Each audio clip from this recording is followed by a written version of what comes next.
The best stretch to help alleviate your lower back pain has nothing to do with stretching your back.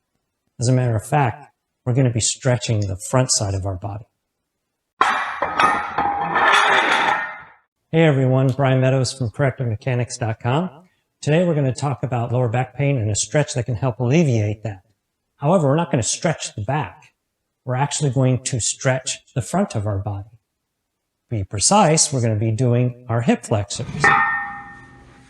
Suffering from low back pain doesn't necessarily mean the root of your problem is a bad bed, or that you require surgery or even medications. And if you're taking medications, all you're doing is masking the symptom. You're not getting to the root of the problem. Our body is comprised of muscles that work synergistically together in order for us to make deliberate movement.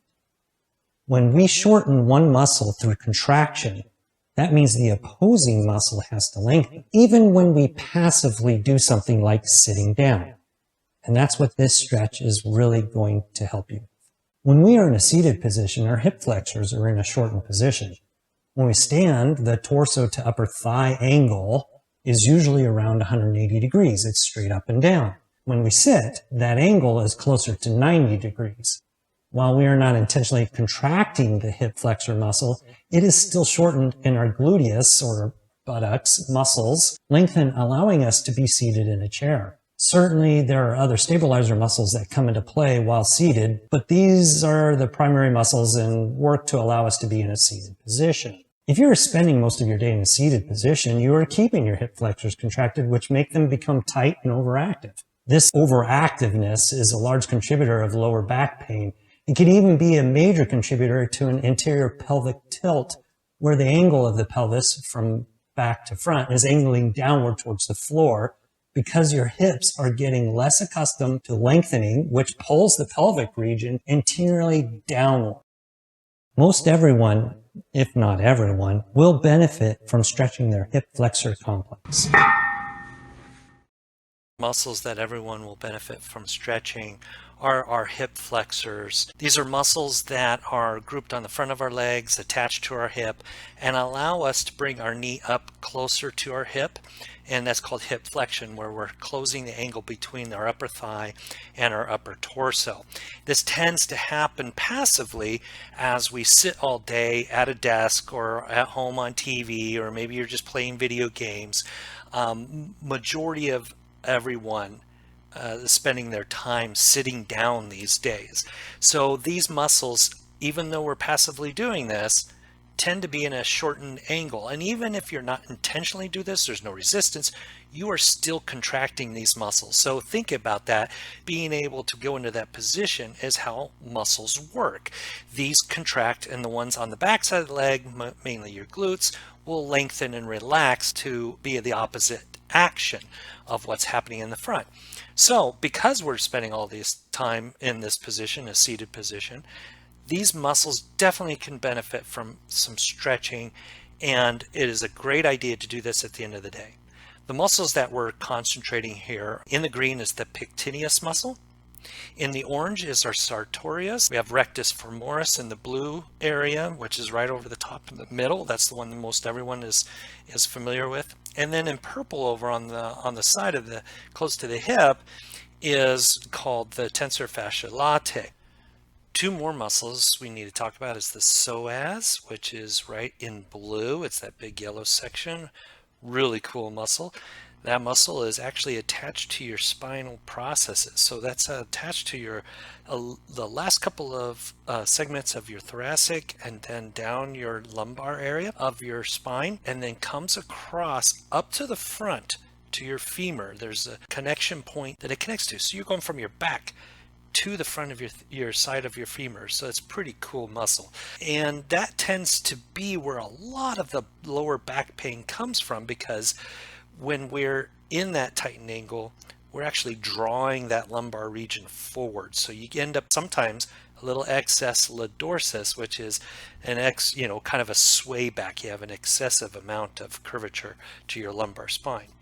And then finally, outlined in black, just behind the psoas, is the iliacus muscle. And again, same thing, attached to your hip and then to your femur, just a little bit next to where the psoas is. So these are the muscles that we're going to stretch and try to expand the angle between our upper thighs and our upper torso. So the stretch that we're going to perform is called a hip flexor stretch. What I'm demonstrating here is a kneeling hip flexor stretch. I'm doing this in a balanced position, so I'm also getting some proprioception going here. But essentially what you want to do is separate your legs, one leg in front of the other, one down on your knee and the other one with your knee flexed in front of you.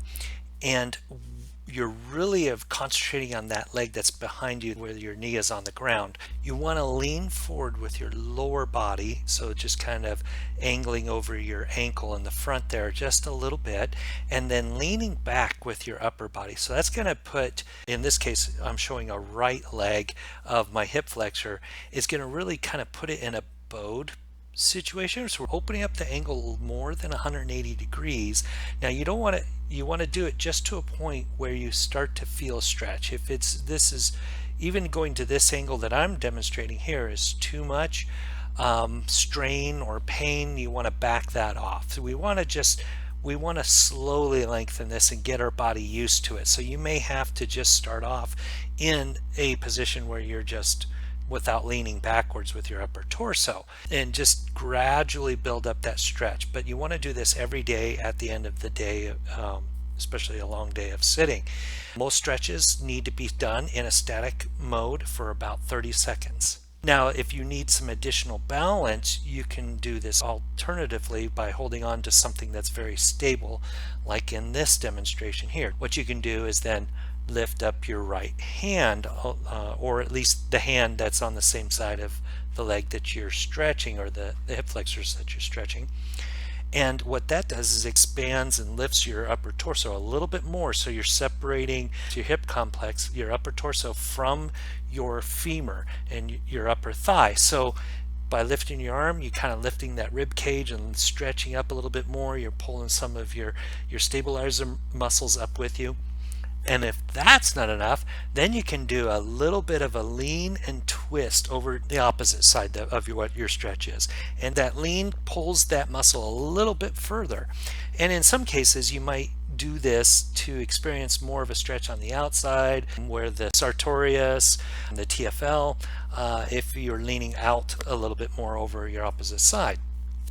Now, certainly, you can do this from a standing position too. If you really have reduced mobility and range of motion, it's probably better to do it from a standing position, that you don't have to get down on the ground and have to get back up again, which is perfectly fine.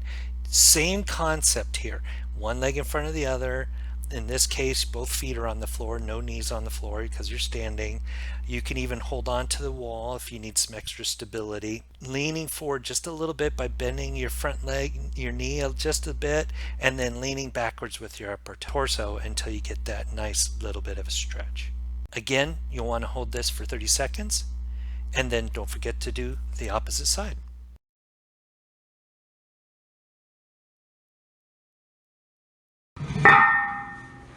If you like this video, leave a comment below, and you can go search our other blogs and videos for tips and tricks like this one. If you're looking for a solution that will help fix your body's dysfunctions and imbalances that actually might be causing your aches and pains, you can find it at correctivemechanics.com, where we have a membership program that will help identify your particular body alignment issues and guide you through the exact process in applying the corrective exercise techniques to address your ailments to help you get back to a functional and fit body.